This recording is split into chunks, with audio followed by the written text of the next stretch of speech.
Jungkook সকাল সকাল ভার্সিটিতে গিয়ে ঘুরে আসলো একবার। কপালে মিনি ট্যাপ লাগানো তার। এরপর বাড়ি ফিরে কটা খাবার খেয়ে আবারও বের হয়ে গেল ক্লাব দেখতে। ক্লাব মেরামত চলছে, হরতালের কারণে হাইওয়ে বন্ধ। মোড়ের ওপর চায়ের দোকানে বসে 2 কাপ চা খেলো। একটা কড়া জর্দা মিশানো পান চিবোতে চিবোতে বাড়িতে ঢুকলো। পানের পিক ফেলতে গিয়ে লেগে গেল সাদা লুঙ্গিতে। ওয়ার্কশপে কাজ চলছে, সেখানে ঢুকলো। আবল তাবল কিছুক্ষণ টুংটাং কাজ করলো। লোহার দ্বন্দ্ব বানানো হচ্ছিল। আগুন থেকে গলিত লোহার পিণ্ড উঠতেই তাতে চোখ আটকে গেল জংকুকের। টকটকে লাল গলিত আগুন যেন। দৌড়ে গিয়ে হাতুড়ি তুলে সেটাকে পেটানো আরম্ভ করলো। ভালোই মজার কাজ। একটু শীত শীত প্রকৃতি, আরাম লাগছে। তবুও ঘেমে গাটা ভিজে গেছে জংকুকের। বাসর সাজানোর কাঁচা ফুলগুলো শুকিয়ে খাটের সাথে একেবারে লেগে গেছে। তে অনেক চেষ্টা করছে অনেক সময় ধরে ফুলগুলো ওঠানোর জন্য, কিন্তু পারছে না। বিরক্ত হয়ে তে রুম থেকে বের হয়ে যায়। ঠিক তখনই ইউনো পৌরসভায় যাওয়ার উদ্দেশ্যে বাড়ি থেকে বের হচ্ছিল। তে তাকে ডাকলো, মেয়র সাহেব। ইউনো পাঞ্জাবির হাতা গোটাতে গোটাতে বলে, কিছু বলবে? ফুলগুলো নষ্ট হয়ে খাটের সাথে আটকে আছে, আমি খুলতে পারছি না। শক্ত হয়ে সেট করা হয়েছে। একটা লোক পাঠাবেন, ওগুলো খুলে দিয়ে যাবে। ইউনো হ্যাঁ বোধক মাথা নেড়ে বাড়ি থেকে বের হয়ে যায়। সঙ্গে সঙ্গে শাহানা বেগম বলে, এভাবে কথা বলতে শিখেছো? কিভাবে? বড় ভাই ডাকা যায় না? মেয়র সাহেব কি? বড় ভাই একটা ছিল, সেটাকে টাকা হয়নি বহু বছর। তাছাড়া কাউকে সম্বোধন আমি আমার মতোই করি মামিমা। উনি মেয়র, মেয়র ডাকলে ক্ষতির কিছু নেই। ভুল বললাম। ফুলগুলো বিছানার সাথে এমন ভাবে আটকানো হয়েছে যেন বিছানায় বোমা মেললেও ফুলগুলো ছিঁড়বে না। জয়ামির জংকুকের বাসর বলে কথা, সব কিছুতেই তো স্পেশালিটি থাকতে হবে। তোষকটা তুলতে হলো। তোষক তোলার পর খাটের প্লেটের ফুটো দিয়ে কিছু একটা চোখে পড়ল তের। ছেলে দুটোকে থামালো তে। প্লেটগুলো তুলতে বলল। খাটের প্লেটের নিচের এক পাশে সারি সারি টাকার বান্ডেল সাজানো। এত টাকা যে কেউ জীবনে একসঙ্গে দেখেনি। বাকিটা অংশে রিভলভার, পিস্তল, রাইফেল ইত্যাদি ধরনের যন্ত্র সাজানো। তে শক্ত হয়ে দাঁড়িয়ে রইল। ক্যাটারিং এর ছেলে দুটো যেন জমে গেছে। জংকুকের পদচারণার আওয়াজ শোনা যাচ্ছে। সে গান গাইতে গাইতে ভেতরে ঢুকছে। এই আছি এই নাই, হাসি গাই, কষ্ট ভুলে যাই, জীবনটা সিগারেটের ছাই। ফুক দিয়ে তাকে উড়িয়ে কি হবে আর, যে জীবন দম গেলে নাই। মুখে পান থাকায় গান জড়িয়ে যাচ্ছিল কণ্ঠে। চট করে থেমে হেসে ফেলল ঘরের অবস্থা দেখে। ছেলে দুটোকে চলে যেতে ইশারা করলো জংকুক। তের খুব কাছে এসে দাঁড়ালো। কানের কাছে ফিস ফিস করে বলল, চেনো এগুলো কি? কথাটি বলেই তের কোমরটা শক্ত করে চেপে ধরে জংকুক। তে ছিটকে দূরে সরে যায়। জংকুক কয়েকবার মুখ চিবিয়ে পানের পিক সোজা ফ্লোরে ফেলে। তের কাছে এগিয়ে গিয়ে তের হাতের কবজি ধরে টেনে এনে একেবারে সামনে দাঁড় করায়। বলে, আমি ছুলেই কি ফোসকা পড়ে যায় ঘরবালি? ছুঁয়েছি তো বহু জায়গায়, দেখি কোথায় কোথায় ফোসকা পড়েছে। ঝলসে যায়। আপনি ছুলে ক্ষত হয়ে যায় যে কোনো কিছু, তা তো জানেন, কিন্তু দেখানোর মতো না। একেই বলে ঘরের বউ। কয়দিন হয়েছে, এরই মধ্যে আমাকে মুখস্থ করে ফেলেছো জানো? কথাটি বলে জংকুক নিজের মুখের কাছে এগিয়ে নিয়ে আসে। সঙ্গে সঙ্গেই তে মাথা ঘুরিয়ে খাটের দিকে ইশারা করে বলে, এই টাকা কিসের? জংকুক তের থুতনি ধরে মুখটা নিজের দিকে ঘুরায়। এক হাত দিয়ে তের খাটটা শক্ত করে ধরে ঠোঁট নিয়ে রাখে তের ঠোঁটে। মুখের মাধ্যমে নিজের মুখে চাবানো পান তের মুখের মধ্যে জিব্রা দিয়ে ধাক্কা মেরে ঢুকিয়ে দেয়। তে ছটফট করে। জংকুক ছাড়ে না। পানের সঙ্গে এক প্রকার তের ঠোঁট দুটো চাবালো জংকুক। 1 মিনিট পর ছেড়ে দিল। তে থুতু ফেললো ফ্লোরে, ঠিক সেই জায়গাটায় যেখানে জংকুক থুতু ফেলেছে। জংকুক যেন তা দেখে খুব আনন্দ পেল। মুখটা ছামটি মারল জংকুক। টাকাগুলোর দিকে তাকিয়ে মুখ কুচকে নাটক করে বলল, জাল টাকা ঘরবালি, নজর দিলে চোখের ক্যালোরি লস, লাভ নেই, গায়ের মাল সব। তেউনা মুখে ঢুকিয়ে এক প্রকার জিব্রা আর ঠোঁট ঘষে ঘষে মুছছে। কি জর্দা দিয়ে পান খেয়েছে, তার বমি পাচ্ছে। গায়ের মাল কথাটি শুনেই যেন তার চোখ দুটো জ্বলে উঠল। মুখে বলল, আমিও তাই ভেবেছিলাম। বাংলাদেশের লিগেল পয়সায় বড় জোর ডাল ভাত খেয়ে বেঁচে থাকা যায়, সেটাও রক্ত ঘাম ছড়িয়ে। কিন্তু আপনারা ভালো কোনো পজিশন না পেতেই এত ফুলে উঠলেন কি করে? ওহো, হাততালি আপনার জন্য। জয়ামির জংকুক, ওই কাই আপনার পার্টনার? জংকুক বুকে হাত রেখে মাথা নত করলো, যেন সে তার কর্মের বাহবা নিচ্ছে। প্রশংসায় বুকটা ফুলে উঠছে তার। তারপর মাথা তুলে বলে, অথচ তোমার জন্য সেই পার্টনারের সাথে তিরিং বিরিং করেছি, তবুও তোমার ভেতরে কোনো কৃতজ্ঞতা নেই। পেলাম তার বদলে থুতু, এটা কি ঠিক ঘরবালি? তার বদলে আমিও তো পেয়েছি, অনেক কিছু পেয়েছি। কি পেয়েছি জানেন? থাক, অত সব প্রাপ্তির কথা না বলি, ওগুলো মনে পড়লেই তো রক্ত জ্বলা শুরু করে আমার। পাপ কাজের দর্দমনীয় ইচ্ছা খুব জ্বালায় আমাকে, মুখে যতই যা বলি, হাত কিন্তু এখনো নরম রয়ে গেছে আমার। জঙ্কুক দাঁতে দাঁত চেপে বলে, থুতু কেন দিয়েছিলে আমাকে? প্রথম থেকে শুরু করে কাই আমার সাথে যা যা করেছে আপনার সামনে, আপনি বায়োস্কোপ দেখছিলেন। তুমি আশা করেছিলে আমার কাছে?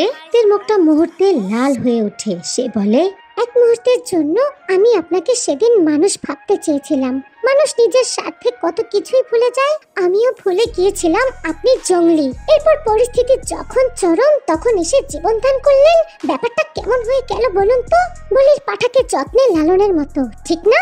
জঙ্কুক পান চিবিয়ে চিবিয়ে মুচকি হাসি ঠোঁটে রেখে মাথা নেড়ে বলে, ঠিক বলেছ।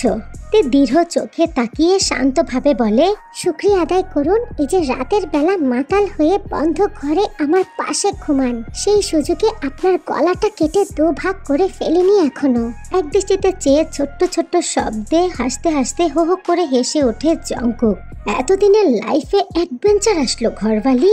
সেই কবে বন্দি দশা থেকে বের হয়েছি, আর কেউ আটকাতে পারেনি আমাকে। শালার ঘরের মধ্যে মৃত্যু নিয়ে জীবনযাপন করার থেকে বড় অ্যাডভেঞ্চার আর কি হতে পারে বলো? Who the fucking say life is ugly? Is there is such an adventure in life? Actually here is the ultimate fun in life. তে প্রলম্বিত একটা শ্বাস ফেলে বলে, এগুলো খুব উৎসাহিত হয় জঙ্কুক। বলে, এগুলো চিনো না? চাহ, এত ভালো হওয়ার ঠিক না ঘরবালি। এগুলো হচ্ছে বিশ্বের সব থেকে বেশি ব্যবহৃত মাল, কালাশনিকভের ডিজাইন করা রাইফেল AK-47। চালিয়ে দেখবে একটা? বের করব, আমার উপরে না হয় একটা চালাও। যাও, তাও তোমার হাত একটু শক্ত হোক, কপালে মেরো না, হাতে পায়ে কোথাও একটা মেরে চর্চা করো। দাঁড়াও, বের করছি। তে চোখ বুজে শ্বাস ফেলে জঙ্কুকের হাত খামচে ধরে। জঙ্কুক কি বুঝে নিল কে জানে, বাঁকা হেসে তেকে নিজের সাথে চেপে ধরে শক্ত করে তে ঠোঁটে চুমু খেতে শুরু করলো। তে বাধা দিল না, এবার স্থির হয়ে দাঁড়িয়ে আছে। রাইফেল হাতে নিয়ে গুলি চালানো থেকে এটা উত্তম তার কাছে। জয়ামির জঙ্কুককে বিশ্বাস করে না তে। দেখা যাবে সত্যি সত্যি রাইফেল হাতে নিয়ে তার হাতে ধরিয়ে দিয়েছে। তার কাছে এই বাড়িটাকে বাড়ি কম জাহান্নাম লাগতে শুরু করেছে এই সময়টাতে। একের পর এক ঘটনাগুলো বিচ্ছিন্ন করে তুলছে তের মন। রাতে খাবার খেতে বসে মাছের তরকারি মুখে নিতেই মুখ চেপে ধরে বেসিনের উদ্দেশ্যে দৌড়ে ছুটে গেল বেসুজি। পিছে পিছে ছুটে গেল রোজ। বেসুজি বমি করছে, তে পেছনে গিয়ে দাঁড়িয়ে বলল, কমাস হয়েছে? বেসুজি চমকে গিয়ে তের দিকে তাকায়। সে প্রেগনেন্ট, এই কথা রোজ আর সে ছাড়া কেউই জানে না। জঙ্কুকের বউ এত বোঝে কিভাবে? এই বয়সে এত বোঝে মেয়েটা। আশ্চর্য হয় সে, বাধ্য হয়ে বলে, 2 মাস পেরিয়ে যাচ্ছে। তে বেশ কিছুক্ষণ চুপ থেকে বলল, কি হয়েছে বা কি সমস্যা? জিজ্ঞাসা করলে কি অনধিকার চর্চা হয়ে যাবে? বেসুজির বোধহয় কান্না পেল, তবে কাঁদলো না। রোজের কোলে কোয়েলকে দিল। রোজ কোয়েলকে নিয়ে ছাদে চলে গেল কবুতরকে খাবার দিতে। প্রেমের বিয়ে ছিল, যতদিন মেয়ে হয়নি ইউনো ভাই মানছিলই না। অথচ ওর কাছে রোজ কোয়েল বাবার যাওয়া আসার মাধ্যমে সম্পর্ক হয়েছিল আমাদের। কোয়েল বাবা হচ্ছে নেন্সি ভাবির কাজিন। মেয়ে হওয়ার পর যখন এই বাড়িতে যাওয়া আসা শুরু করলাম, তারপরও সব ভালোই ছিল। কিছুদিন পর থেকে কথায় কথায় গায়ে হাত তুলতো। কোনোদিনই বাড়িতে বলিনি, এই সুযোগ ছিলই না। আব্বা তো বাড়ির ধারে ধারে না, সব বড় ভাই, কিন্তু ওকে বলার সাহস হয়নি। ভুল আমি করেছি, ও তো কোনো কালই এসব মেনে নেবে না, নেয়নি। কিন্তু পরে বুঝলাম যেসব আমার সাথে হচ্ছে সমস্ত কিছুই নেন্সির চাচার নির্দেশে হচ্ছে। নেন্সির চাচা আমার মামা শ্বশুর, নেন্সি আর মাঝারের ফুফাতো ভাই আমার স্বামী। এরপর আমি ভাবতাম আমার উপর অত্যাচার হচ্ছে, আমি যেন ইউনো ভাইকে মাঝহারের বিরোধিতা করতে থামাই। রাজনীতিকে ঘেন্না করার চেয়ে গুরুত্বপূর্ণ কাজ এই মুহূর্তে আমার জীবনে নেই। কিন্তু কি করব, রক্তে জড়িয়ে আছে তো। নির্বাচনের সময় যত এগিয়ে আসলো, আমার উপর অত্যাচার আরো বেড়ে গেল। নেশা করা, মানুষ মারা, চাঁদাবাজি সহ্য করতে পারি না আমি। মার তো খেয়েছি গা ভরে, আর কত? যাওয়ার জায়গা নেই আমার, তাই এখানে এসে পড়ে আছি। শুধু মারামারি করতো, নেশা করে, মারাত্মক নেশা। আমি অ্যাবর্শন করিয়ে ফেলবতে আমার ভয় হয়। যদি ছেলে হয়, বাপের ছেলে বাপের মতো হবে, ওকে আমি এই দুনিয়াতে আনবো না। তে একটা দীর্ঘশ্বাস ফেললো। সাধারণ মানুষের কাছে এগুলো অজানা, অথচ উচ্চ শ্রেণীর মানুষগুলোর সমস্যাগুলো কেমন উচ্চ পর্যায়ের। এসবের মাঝে আছেটা কি? নেশা, রক্ত, নোংরামি, বিশ্বাসঘাতকতা, অত্যাচার, অবিচার, লোভ, প্রতিহিংসা। তে মনে মনে হাসে। সে বা এখন কম কিসের? একটা সময় সে এই সকল লোকদের বউদেরকে ঘৃণা করত। তারা থামাতে পারে না কেন পুরুষদেরকে? এটা ভেবে আজ সে নিজে কোথায়, সে বা কি করতে পেরেছে? নিজের ওপর ঘৃণা চেপে যায় তের। জঙ্কুক বাড়িতে ঢুকে রুমে আসে না প্রথমে। ডাইনিং স্পেস পেরিয়ে ওপাশের স্টোরের দিকে যায়। বহুবার ইউনো আর হুমায়ুন পাটোয়ারিকেও যেতে দেখেছে তে। নেশা করতে যায় তিনজন নিশ্চয়ই। এই বাড়িতে অনৈতিক কাজ হয় সেটা ধরে ফেলেছে তে। অস্ত্র ব্যবসা নাকি রাজনৈতিকবিদদের লেওয়াজ ছাড়া করতে পারে না সন্ত্রাসীরা, কারণ প্রশাসন রাজনীতিবিদদের চেটে বাঁচে। এই পাটোয়ারি বাড়ি হচ্ছে অস্ত্র সংরক্ষণাগার, জাল টাকার বক্স, শয়তানের নিরাপদ বাসস্থান। জঙ্কুক রুমে ঢুকে মদের বোতল হাতে নিয়ে সোফাতে বসে মদ গিলছে সে। তে বিছানায় বসে আছে। এক প্যাক তৈরি করে গ্লাসটা উঁচু করে তের দিকে ইশারা করে বলে, এক সিপ নেবে? আপনি ওভারডোজ খেয়ে মরে যান প্লিজ। জঙ্কুক গম্ভীর হয়ে বলে, আমি মরলে তোমার কোনো লাভ নেই। লাভ? হাস্যকর। মানুষের মতো দেখতে আপনার মতো জঙ্গলি পশুগুলো আরো কতগুলো মানুষকে অমানুষ করে তুলছে। দেখতে পাচ্ছেন কতটা নিচে নামিয়েছেন আমাকে? কারো মৃত্যু কামনা করছি। কি এক অদ্ভুত সুখ পাচ্ছি। দিন দিন আপনার মতোই রক্ত চোষায় পরিণত হচ্ছে। জঙ্কুক হেসে ফেলে তের কথা শুনে, বলে, আমার মৃত্যু কামনা করার লোকের অভাব নাই। এত ভিড়ের মধ্যে আমার নামটা নিমিষেই হারিয়ে যাবে। অন্য কিছু কামনা করো সোনা। এই যেমন ধরো পঙ্গু হয়ে যাওয়া, কোষ্ঠকাঠিন্য রোগে আক্রান্ত হওয়া, প্যারালাইজড হয়ে পড়ে থাকা, এসব। একটু থামে জঙ্কুক, 2 চুমুক গিলে আবার বলে, আর বললেই তো এখনই মরে যাওয়া যায় না, কয়দিন পরে মরবো, কিছু কাজ বাকি। কয়দিন পর কেন? তুমি কয়টা দিন বেঁচে থাকো, আমাকে সাথে নিয়ে মরবেন? নয়তো পরে যদি আবার আমি মরলে আমার সম্পত্তি নিয়ে অন্য কোনো ব্যাটার সাথে ভেগে যাও। আপনার কোনো কিছুকেই কিচ্ছু মনে হয় না না? All is well, all thing are normal, fine. Jungkook মাথা দুলিয়ে গানের তালে নাচার মতো করে চোখ বুজে হাসে। অভিজ্ঞতা বেশি তো সোনা, বহু কিছু দেখেছি, বহু কিছু ঘটেছে আমার সাথে। কথাটি বলে চোখ মারে তেকে, এরপর হো হো করে হেসে ফেলে। জঙ্কুকের পুরো শরীরে বিশ্রী দাগ আছে। গোসল করে যখন খালি গায়ে বের হয়, উদাম দেহটা কি ভয়ঙ্কর লাগে দেখতে। এত ভয়ঙ্কর দাগ কিভাবে হয়েছে মেলাতে পারে না তে। জিজ্ঞাসা করলো, আপনার শরীরে এত দাগ কিসের? জঙ্কুক বাচ্চাদের মতো করে থেকে মুখ ভেঙচালো। কিসের দাগ এগুলো? স্পেশাল ট্যাটু এগুলো। এই ট্যাটু শরীরে খোদাই করার সময় যে কি লাগছিল না! ওফ! রসিক কথার ছলে কথাটি উচ্চারণ করলো জঙ্কুক। ভুরু নাচিয়ে বলল, ভালো না? তে আবার খেয়াল করলো চটা ধরা টান ভুরুর। চুলের ভেতরে গভীর ক্ষত আছে জঙ্কুকের। কাছে না গেলে খেয়াল করা যায় না। বিয়ের পর বিষয়টা নজরে এসেছে। সেদিকে তাকিয়ে বলল, সকালে উঠে আবার সারাদিন বহু পাপ করতে হয় আপনার হয়তো মাথা চটে গেছে, শুয়ে পড়ুন। কথাটি বলেই তে বিছানা গোছায়। জঙ্কুকের বালিশটা সেট করে পাশেই নিজের বালিশটা রাখে। জঙ্কুক বলে, 2-4টা বোতলে তো চড়বে না সোনা। এই মদ শালাটাও না ভীষণ ধরিবাজ। মাতাল হওয়ার জন্য খাই, এত পয়সা খরচ করে কিনি, অথচ মাতাল করে না। তোমার মতোই। বিয়ে করলাম দেনমোহর বাবদ নাকি টাকাও দিতে হবে। আবার বসে বসে খাওয়াচ্ছি 3 বেলা, পোশাক যাবতীয় খরচ দিচ্ছি। কোনো কামে তো আসো না। আবার একটু কাছে গেলে কারেন্ট লাগা রোগীর মতো ঝিমঝিম করে ওঠো। Loss project. ঝিমঝিম করলে মনে হয় আপনি আমাকে সসম্মানে ছেড়ে দিচ্ছেন। না, তা কিভাবে দেব? সেটা তো আমার দ্বারা সম্ভব না ঘরবালি। তে বিছানায় শুয়ে গলা অব্দি চাদরটা তুলে ফেলে। জঙ্কুক ততক্ষণে সোফা থেকে এসে বিছানায় বসে মদ খেতে শুরু করেছে। তে বলে, কোন করেছেন কয়টা? বেশি না। প্রথমটা কবে করেছেন?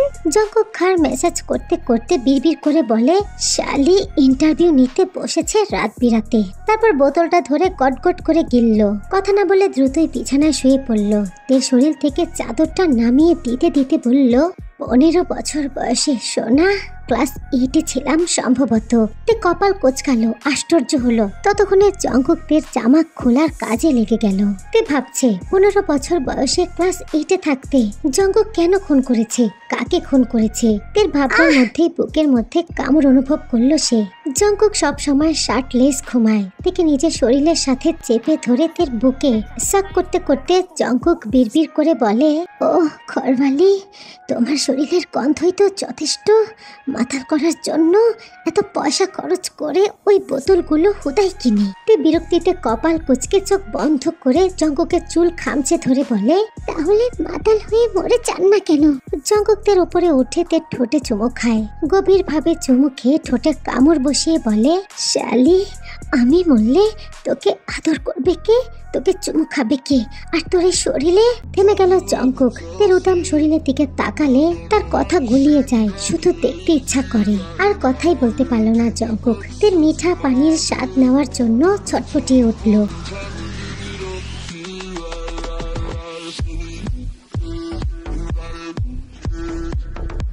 হাসপাতাল থেকে বাড়ি ফেরার পরে একটা রাতও ছাড় দিচ্ছে না থেকে। এত সুন্দরী বউ বিছানায় রেখে মিঠা পানি না খেয়ে কি ঘুমানো যায়? যায় না তো। তার অ্যানাকন্ডার যে বহু পিপাসা, সারাদিন পর রাতের বেলায় তো ক্ষুধার জন্য ছটফট করে। সে তার অ্যানাকন্ডার কষ্ট বুঝতে পারলো। মিঠা পানি খাওয়ালো পেট ভরে বরাবরের মতো।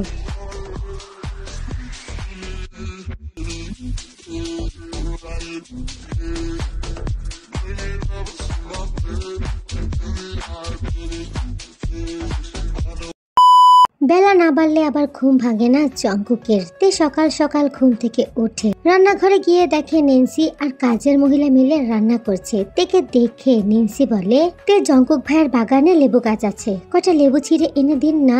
ডাইনিং এরিয়াতে বসে রোজ মটরশুঁটি বাঁচছিল। তে গিয়ে কিছুটা বেছে দিতে দিতে বলে, তোমার আমার ওপর রাগ কিংবা ঘেন্না কোনটা বেশি প্রকট? মুখ না তুলেই রোজ বলে, কোনোটারই অধিকার নেই। রাগ, ঘেন্না, ভালোবাসা এসবের জন্য অধিকার লাগে না। অধিকার অভিমান, অনুরাগ, অনুযোগ, অভিযোগেই লাগে। তোমার অনুভূতি আমার ওপর অভিমানটাই বেশি, ঘৃণা টাইপের হবে কিছু। রোজ চোখ তুলে তাকায়, কারণ তো নেই কোনোটারই, তবুও কেন মনে হলো? তে অদ্ভুত ভাবে হাসে, চোখ লোকাতে খুব কাঁচা, অদক্ষ তুমি। রোজের চোখে এবার পানি উপচে পড়তে চায়। পানি যেন সব সময় তার চোখে মজুদ থাকে। তের সামনে এলেই বাঁধ ভাঙে। তে মাথায় ওড়না চাপিয়ে বাড়ি থেকে বের হয়ে যায়। বাগানটা বেশি বড় না, কোনো ফুল গাছ নেই এই বাড়িতে, বোধহয় কারো ফুল পছন্দ না। 3টা লেবু পাড়েতে, তারপর আরেকটু এগিয়ে যেতে বড় একটা লোহার গেট। তে ভুরু কুচকায়। প্রাচীর ঘেরা জায়গাটা শেষ প্রান্ত ঘেঁষে গেলেই ওয়ার্কশপের বিশাল এরিয়ার দেয়াল। তাহলে বাড়ির পেছনের দিকের এই জায়গাটা কিসের? বাড়ির নকশা খুবই অদ্ভুত। বেশ কিছুক্ষণ ঘোরাঘুরি করে বাড়ির নকশা কিছুই আয়ত্তে আনতে পারলো না। তে লোহার গেটটা ধরে 3টা ঝাঁকি দিল, কোনো লাভ হলো না। বাইরে থেকে তালা মারা নেই, অর্থাৎ ভেতর থেকে আটকানো। এখানে আবার কেউ থাকে নাকি? আনমনে পেছনে ফিরেই থমকে দাঁড়াইতে ইউনো জিজ্ঞাসা করে, এখানে কি করছো? এত নিঃশব্দে তো বিড়ালও পা ফেলতে পারে না মেয়র সাহেব। তার ওপর শুকনো পাতা পড়ে আছে, তার উপরে হেঁটে আসলেন। আরো অনেক কিছু পারি আমি, আপাতত তোমার ধারণা সে অবধি পৌঁছায়নি। বলাই বাহুল্য, অভিজ্ঞ মানুষদের কথাই আলাদা। আমার পিছু নিয়ে এসেছেন, তুমি নিজেকে খুব দক্ষ গোয়েন্দা ভাবছো। কথাটি বলে সূক্ষ্ম হাসে ইউনো। কৌতূহলী হয়ে পড়েছি আপনাদের বাড়িতে এসে। কৌতূহলী বিড়ালের সামনে ফাঁদ ছাড়া অন্য কিছু থাকার সম্ভাবনা খুব কম। বিড়ালকে ফাঁদে ফেলা এমন কি দরকার? মাছ না খেয়ে যায়। তে হেসে ফেলে, আপনি কি ভয় পাচ্ছেন আমাকে মেয়র সাহেব? তুমি হালকা ভাবে নিচ্ছ আমায়। ছি, এত বড় ভুল কখনোই করব না। এই যে নজরদারি, এটা তো মস্ত বড় ভুল। ভুল তো জীবনের চালিকা শক্তি। যে ভুল করতে ভুলে যায় তার জীবন তো এখানেই থেমে যায়। ভুলের পেছনে ছুটেই তো আমরা পরিণতিতে পৌঁছাই। ইউনো এবার একটা রাগান্বিত দৃষ্টি বিনিময় করে তের সাথে। কিছুক্ষণ চুপ থেকে হেসে ফেলে, বলে, তোমাকে বিয়ে করিয়ে এনেছিলাম কেন বলো তো? আমাকে আটকাতে। কারণ বাইরে রাখলে আমার উপর নজর রাখা আপনার জন্য একটু টাফ হবে, তাই তো পাশের ঘরে এনে রেখেছেন। ভুল করেছেন, বিশাল ভুল। ভুল তো জীবনের চালিকা শক্তিতে। তের বলা কথাটাই থেকে মনে করিয়ে দিয়ে একটা চোখ মারে ইউনো। রাতের বেলা হাইওয়ে ব্রিজে দাঁড়িয়ে ইউনো জঙ্কুককে বলে, বাঘিনীর চেয়ে আহত বাঘিনী বেশি ভয়ঙ্কর হয়। কমন তবে গুরুত্বপূর্ণ কথা হচ্ছে, তোর বউ কিন্তু বিপত্তি বাঁধাবে। হাসতে হাসতে মেরে ফেলবো। কথাটি এমন ভাবে বলল জঙ্কুক যে দুজন দুজনের চোখের দিকে তাকিয়ে হুহুক করে গা দুলিয়ে হেসে ফেললো। তুই কি প্রেমে পড়ে যাচ্ছিস? দেখতে শুনতে ভালো, শরীরটা টানে, কিন্তু শালিক খুব কড়া। প্রেম টেম টের পাচ্ছি না। পড়লে বেশি পড়িস না। আচ্ছা, পিক করে এক খাবলা থুতু ফেললো ব্রিজের নিচে। কথাটি বলে জঙ্কুক, মেলোকের প্রেমে পড়া আমাদের শরীরের জন্য হানিকারক। দুজন পাগলের মতো দম ছেড়ে হাসলো। থামছেই না হাসি, উল্টাপাল্টা কথা বলে আবার হাসে। জঙ্কুক প্রস্তাব দেয়, রাস্তা ফাঁকা, চলো একটা দৌড়ের প্রতিযোগিতা দেওয়া যাক। তারপর ইউনুকে রেখে ঝরঝর করে 1 2 3 গো বলে দৌড়ে গেল সামনের দিকে। কিছু দূর পৌঁছে চেঁচিয়ে বলে, আমি জিতে গেছি, তোমার শরীর ভালো হয়ে গেছে, বউয়ের সঙ্গ কমাতে হবে। ইউনো তেড়ে যায় জঙ্কুককে মারতে। জঙ্কুক দৌড়াচ্ছে, বহু দূর দৌড়ালো দুজন। সকাল সকাল দোতলার কর্নিং বেল চাপ পড়তেই গিয়ে দরজাটি খুলে দিল। ডাক পিয়ন দাঁড়িয়ে আছে। বেসুজির নামে পত্র এসেছে, রেজিস্ট্রি করা পত্র। বেসুজি তখন কোয়েলকে নিয়ে ঘুমাচ্ছিল। তে চিঠিটা গ্রহণ করলো, তবে খুললো না। দুপুর গড়িয়ে যাওয়ার পর তের মনে পড়লো চিঠিটার কথা। সে বেসুজিকে চিঠিটা দিল। বেসুজি চিঠি খুলে থপ করে বিছানায় বসে পড়ল। চোখে মুখে তার কোনো প্রতিক্রিয়া নেই। ব্যক্তিগতহীন নজরে তাকিয়ে রইল ঝুলন্ত দোলনার দিকে। তে তার হাত থেকে পেপারটা নিয়ে দেখলো ডিভোর্স পেপার। জল জল করছে তাতে একটা সিগনেচার, সীমান্ত আহসান। নেন্সির সিগনেচারের জায়গাটা ফাঁকা। তের কাছে এ বাড়ির আপাতত সবচেয়ে রহস্যময় মানুষ মনে হয় বেসুজিকে। সেদিনকের বলা কথাগুলো কেন যেন তেকে সন্তুষ্ট করতে পারেনি সত্য হিসেবে। তের কাছে সাগিত চিন্তাধারার কথাগুলো অগোছালো আর খুব বানোয়াট লেগেছে। ইউনুকে কিছু বলে না নেন্সি, বাপকেও কিছু বলে না। জঙ্কুককে বললে তো টেনে হেঁচড়ে তার পায়ের কাছে এনে ফেলবে। জঙ্কুককে বলে না, কারণটা খুব অপরিপক্ক লাগছে তার কাছে। পালিয়ে বিয়ে করেছে সেটা মেনে নেওয়ার পরও এত দ্বিধা। তার উপর ইউনু নিজেই জোয়ান টাগরা পুরুষ, সে এই আধুনিক যুগের পুরুষ। তার উপর যে ফেরেস্তার মতো নৈতিকতা তার, সেখানে বেসুজির এই ধরনের আদিকালের চিন্তা ভাবনার কথাগুলো যথাযথ যুক্তি খুঁজে পায় না তে। আঘাতের দাগগুলো দেখালে সীমান্তর নামে কেস হবে 10টা। তার উপর আবার সেই লোক ডিভোর্স লেটার পাঠাচ্ছে, থেকে বিভ্রান্ত করছে। এই ব্যাপারটা তার হুবো উকিল হওয়ার মাথাটা এই জিনিসটা বুঝতে পারছে না। শাহানার অপারেশনের ডেট ফিক্সড হয়েছে। তার আগে কিছুদিন তাকে মেডিসিনের উপরে রেখে ব্যথাটা নিয়ন্ত্রণ করার পরামর্শ দিয়েছে ডক্টর। সকাল সকাল হুমায়ুন পাটোয়ারি দোতলার ব্যাকইয়ার্ডের খোলা জায়গায় বসলো। শাহানা এই শরীরে স্বামীর জন্য পাকোড়া আর চা বানিয়ে নিয়ে গেল। পরস্পরের সমস্ত কিছুর ভাগিদার যেন দুজন, পাপ দুঃখ সুখ সব। হুমায়ুন সাহেবের আজ কিছুদিন ধরে পানের নেশা হয়েছে। সে তেকে ডেকে বলল, তে আম্মা শুনতাছো? জি মামা, কি দরকার? 2টা পান বানায় নিয়ে আসো তো আম্মা। তে পান বানাতে পারে না তেমন, তবুও চুন সুপারির জর্দা খয়ের মিশিয়ে দুখিলি পান বানিয়ে নিয়ে দিয়ে আসলো তাদের। রান্নাঘরে খাটছে নেন্সি। এই মেয়েটাকে তের ভীষণ ভালো লাগে। এত বড় বাড়ির মেয়ে হওয়ার পরেও একেবারে সাধারণ বাড়ির বউয়ের মতো সমস্ত দায়িত্ব পালন করে যাচ্ছে। তের বেশ খিটখিটে মেজাজ। কখনো কখনো তার মনের ভাবের সাথে মুখের আচরণের মিল পড়ে না। যাকে ভালো লাগে তার জন্য তে ভালো, আর যাকে ভালো লাগে না তার জন্য তে ভালো না। কিন্তু নেন্সিকে খুব ভালো লাগে তের। তবে ইউনুর সাথে সম্পর্কের সমীকরণ খুব জটলা পাকানো। সব কাজ করছে, বউয়ের সমস্ত কর্তব্য দায়িত্ব চুপচাপ পালন করছে, কিন্তু সেখানে আন্তরিকতার বড্ড অভাব। তার উপর আবার প্রেমের বিয়ে। প্রথমে মনে হয়েছে বাপের বাড়ির লোকের সাথে বিরোধিতার কারণে হয়তো নেন্সির মন খারাপ, কিন্তু এখন বিষয়টা আরো জটলা মনে হয় তের কাছে। জঙ্কুক বাড়ি নেই 2 দিন ধরে। কি কাজে বের হয়েছে কোথাও। তে সারাদিন পুরো বাড়ি চড়ে টই টই করে ঘুরে। মনটা কি সব বলে যায় তাকে। তার মধ্যে বেশি যে কথাটা বলে, এই বাড়িতে তার আশেপাশে গা ঘেঁষে এমন বহুত ভয়ঙ্কর ব্যাপার আছে যা তার খালি চোখে ধরা পড়ছে না, তবে যা চোখে লাগালে সেটা দেখতে পারবে, সেটাই বা কি। সেদিন ঝাড়ু হাতে পুরো বাড়ি ঝাড়ু দিতে লাগে তে। কাজের মহিলা পেছনে পেছনে ঘুরে ঝাড়ু কেড়ে নেওয়ার জন্য। শেষ অব্দি তে ধমকে বলে, আপনি আছেন বলে ব্যাপারটা এমন না যে আমি কাজ করতে পারবো না, অন্য কাজ আছে সেগুলো করেন। এবারে নকশা অদ্ভুত। তে মধ্যবিত্ত পরিবারের মেয়ে, তার কাছে এত বড় বাড়ির নকশা অদ্ভুত লাগাটাই স্বাভাবিক। এদের কত রকম রুম, কত রকম ইউনিট আছে। বিশাল লিভিং স্পেস পেরিয়ে বা পাশে অনেকগুলো খালি রুম। ওটার পাশ দিয়ে দেয়াল ঘেঁষে একটা সরু রাস্তা গেছে, অনেকটা চিকন বারান্দার মতো, তবে বাহির থেকে দেখা যায় না। তে সেই সরু বারান্দা দিয়ে ঝাড়ু হাতে নিয়ে এগিয়ে গেল। শেষ প্রান্তে একটা কাঠের নকশা করা দরজা, এত ঝলমলে কারুকার্য দোতলার সদর দরজাও না। তে সেদিকে এগিয়ে যেতে চাইলেই পেছন দিক দিয়ে নেন্সি তাকে ডাকে, এদিকে কি করছেন? এদিকটা পরিষ্কার, এখানে ঝাড়ু দেওয়ার দরকার নেই। তের পর্যবেক্ষণ দৃষ্টি জড়িয়ে যায়। আপনি কি কিছু লুকাচ্ছেন নেন্সি? কি লুকাবো সেটা আপনি বলতে পারেন। আপনি যখন এটা বুঝতে পেরেছেন আমি কিছু লুকাচ্ছি, তবে এটাও বোঝা উচিত কি লুকাচ্ছি। আমি কিচ্ছু লুকাচ্ছি না। তে মৃদু হেসে বলে, এখানে আমি আবার আসবো তা আপনি জানেন। চুপ থাকার সিস্টেম নেই আমার ভেতরে। জয়ামির জঙ্কুকের মতো কথা বলতে শিখেছি, তাই না? নেন্সি হেসে বলে, আপনি সাধারণ মেয়ে তে, হাত খালি আপনার। মেয়ে মানুষ আপনি, সাধারণভাবেই বাঁচার চেষ্টা করুন, দীর্ঘজীবী হন, নয়তো ফুরিয়ে যাবেন। চিরজীবী হতে পারবো কিসে? সেটা তো হওয়া যায় না। তাহলে আর দীর্ঘজীবী হয়ে লাভ কি? একদিন না একদিন তো মরতেই হবে। পরে মরার থেকে এখনই মরলাম, খালি হাতে মরার থেকে হাতে কিছু নিয়ে মরলাম। নেন্সি সেদিকে চুপচাপ কিছুক্ষণ চেয়ে থেকে বলল, জঙ্কুকের সাথে বিয়েটা স্বাভাবিক ছিল না, তাই না? কি করে আপনার মতো আগুনকে ঘরে এনে তুললো বলুন তো? তে মলিন হাসলো, কোনো জবাব দিল না।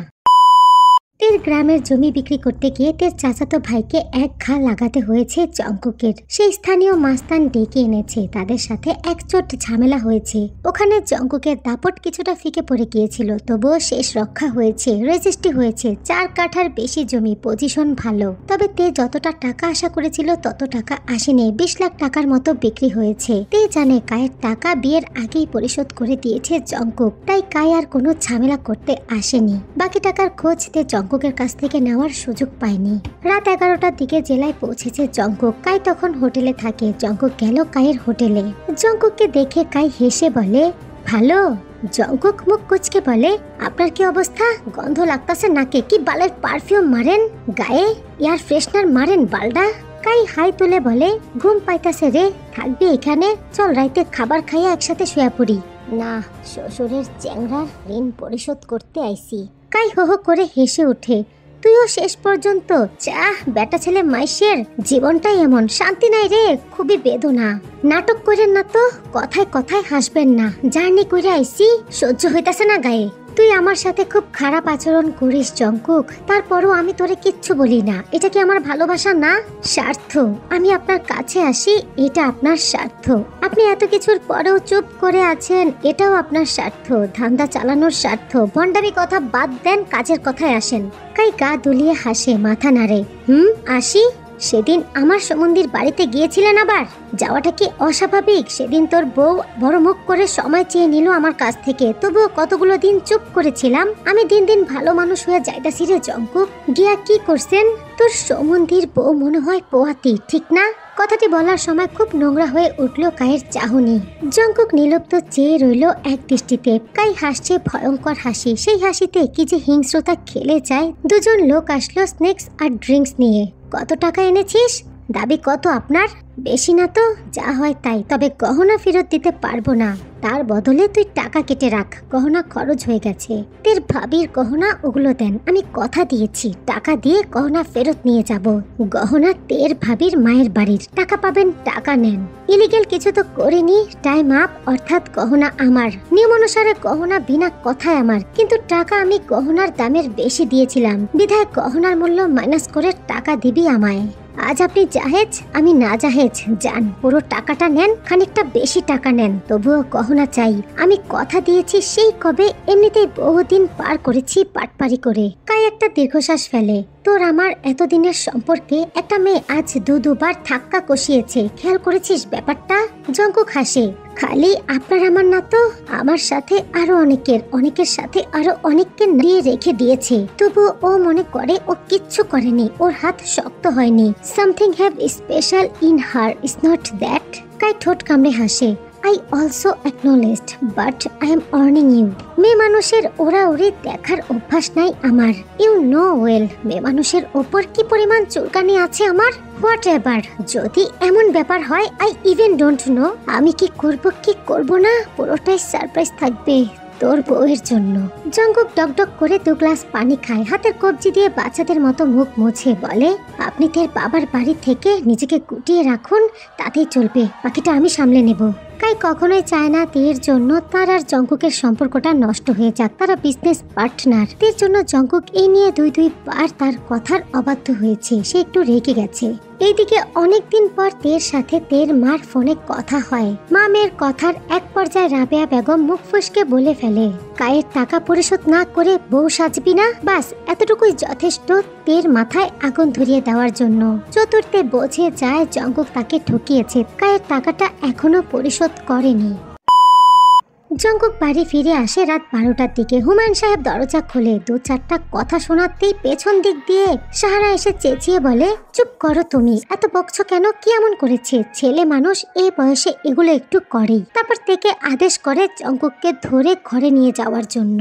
তে বারান্দায় দাঁড়িয়েছিল, ঘৃণায় চোখ বুজে গাঢ় শ্বাস ফেলে। প্রশ্ন করে বাতাসকে, এই ধরনের নোংরা নারীদেরকে তৈরি করতে নিশ্চয়ই কোনো নর্দমার মাটি ব্যবহার করেছে সৃষ্টিকর্তা। জঙ্কুককে ধরতে গেলে জঙ্কুক ঝাড়ি মেরে বলে, কি বালের আধিক্যতা দেখাচ্ছ, ছাড়ো। বাথরুমে ঢুকে চোখে মুখে পানি দিয়ে এসে বিছানায় বসে তেকে ডাকে, ঘরবালি 1 গ্লাস তেঁতুলের শরবত বানিয়ে আনো তো, 2 ঢোক গিলেছি, শালার হ্যাংওভার কাজ করছে। তে সামনে এসে দাঁড়ায়, জিজ্ঞাসা করে, কোথায় গিয়েছিলেন? যা বললাম তা আগে করো, তারপর ইন্টারভিউ নিবে। আমি যা বললাম সেটার জবাব দিন। তের হুঙ্কার বন্ধ 4 দেয়ালে গুংড়ে উঠল যেন। জঙ্কুক মাথা তোলে, তুমি কি চাচ্ছ আমি উঠি, এক ধাক্কা মেরে দোতলা থেকে সরাসরি বেহেশতে পাঠিয়ে দেই? নিষেধ করেছি না, চেঁচাবে না? কানে কোনো সমস্যা নেই আমার। তে মুহূর্তের মাঝে মোটা ফুলদানিটা তুলে ছুঁড়ে মারে জঙ্কুকের দিকে। ফুলদানিটা জঙ্কুকের কপালে শুকিয়ে যাওয়া ক্ষততে লাগে। গড়গড় করে রক্ত বের হয়, লুটিয়ে পড়ে জঙ্কুক মেঝেতে। পরক্ষণে তের গাটা শিরশি দিয়ে কেঁপে উঠল। সে টের পেল তার হ্যালুসিনেশন হয়েছে। তীব্র ইচ্ছাটা বিভোর হয়ে চোখে ধাক্কা দিচ্ছে। অসীম ধৈর্যের সাথে জিজ্ঞাসা করলো, আপনার কালে কয়টা চিবড়া? আল্লাহর রহমতে একটাই, তোমার কয়টা? দেখি হা করো তো। কথাটি বলে পা ঝুলিয়ে শুয়ে পড়ল বিছানায় জঙ্কুক। কোথা থেকে এসেছেন? কত কাজই তো থাকে আমার, প্রতিদিন তো আর ঘরে বসে থাকি না, আজ আর বিশেষ কি? তে এবার দাঁতে দাঁত ঘষে বলে, আমি শেষবারের মতো জিজ্ঞাসা করছি কোথা থেকে এসেছেন। এবার মিথ্যা বললে আল্লাহর কসম আমি আপনার জিহ্বাটা টেনে আলাদা করে ফেলবো কণ্ঠনালী থেকে। জঙ্কুক ভুরু কুচকে উঠে বসে, কিছুক্ষণ অবুঝের মতো চেয়ে থাকে তের দিকে। পর মুহূর্তে ক্ষুধার্ত পশুর মতো উঠে দাঁড়িয়ে থাবা দিয়ে ধরে তের চুলের মুঠি। বান্দির বাচ্চা, তোর কলিজাটি বের করে ওজন করে দেখবো আমি আরেকবার যদি আওয়াজ করেছিস তো। তোর মতো জানোয়াররা আর পারেটা কি? চুরি চামারি অবিচার আত্মসাৎ করে লোকজন মুখ খোলার আগে তাদের কলিজা বের করে মুখ বন্ধ করা, এই তো। আর কি পারিস তোরা? আমাকে না হয় তাই করলি তুই। জঙ্কুকদের গালটা চেপে ধরে বলে, ভয় পাস না কেন আমাকে?